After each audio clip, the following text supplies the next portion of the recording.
मुंबईहून आल्यानंतर माहेरी न जाता सासरी गेले होते, कारण की सासरी थोडंसं घराचं काम करायचं होतं आणि तिथे 3 दिवस राहिल्यानंतर मग मी गेलेली आहे माझ्या बहिणीकडे उदगीरला.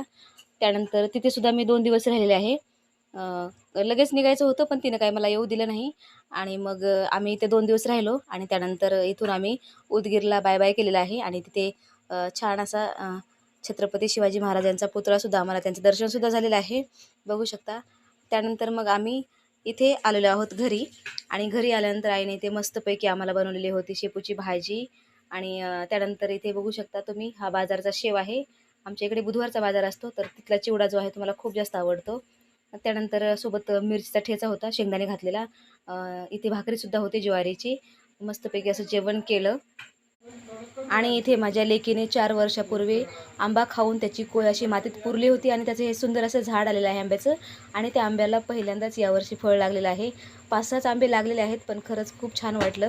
त्यानंतर मग इथे तयारी चालली होती मला मुंबईला जाताना जे मसाला वाटून द्यायचा आहे त्यासाठी आई ते मिरच्या साफ करत होती आणि कधीच